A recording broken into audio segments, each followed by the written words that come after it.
Welcome, viewers, to a journey through the tumultuous landscape of American politics. Have you ever wondered why the United States has a two-party political system? Join us as we delve into the complexities of American politics and uncover the reasons behind this unique phenomenon. Two major political parties have long dominated politics in the United States, and since the mid-1800s, those two main parties have been the Democrats and Republicans. Why do American voters generally face fewer choices at the ballot box? In fact, the nation became entrenched in a two-party system shortly after its founding. Here's how fundamental disagreements over the role of the federal government and a winner-takes-all system drove American politics towards a two-party system.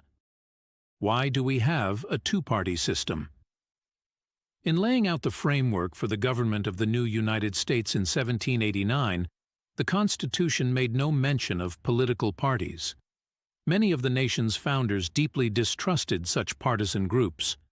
Alexander Hamilton called parties the most fatal disease of popular governments, while George Washington warned in his farewell address in 1796 that political factions would lead to a frightful despotism. By that time, however, factions had already begun forming in the young nation. During Washington's presidency, political elites divided themselves into two opposing camps: Federalists, led by Hamilton, and Anti-Federalists, headed up by Thomas Jefferson.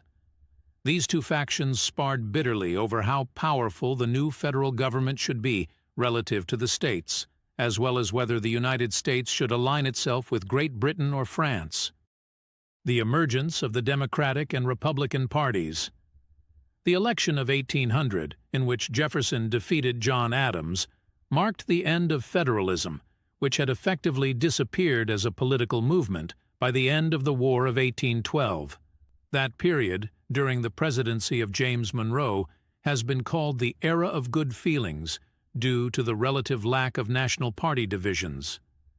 The election of 1824, in which John Quincy Adams won the presidency despite receiving fewer votes in the popular election than Andrew Jackson, was a pivotal moment.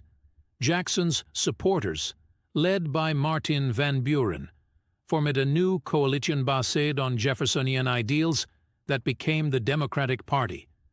In 1828 and 1832, the party successfully rallied behind Jackson in elections that saw many of the aspects, including campaign rallies and nominating conventions, that characterize modern-day party politics. Meanwhile, those who opposed Jackson's policies came together to form the Whig Party, which hewed closer to the Federalist tradition in favoring a more powerful central government. The Whigs collapsed by the 1850s, and a new anti-slavery Republican Party emerged to clash with the Democrats. Though their alignments and positions have shifted significantly over the years, the two parties have remained dominant in the United States ever since. How the U.S. election system favors the two-party model. To understand why the two-party system is so firmly entrenched in the United States, it's important to understand how the nation's elections work. The U.S. system of representation is based on who wins the most votes in each district, not necessarily a majority of votes cast. In addition, each distinct area, whether congressional district, state, or, in the case of the presidency, the nation as a whole, is represented by a single member rather than proportional representation based on the number of votes received.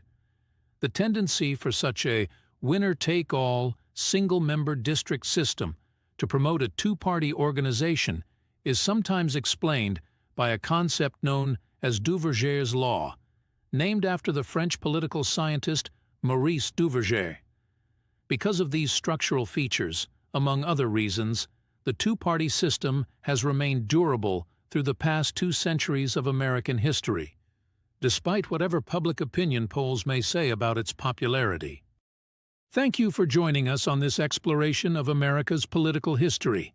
If you found this video enlightening, don't forget to like, share, and subscribe for more thought-provoking content on U.S. politics.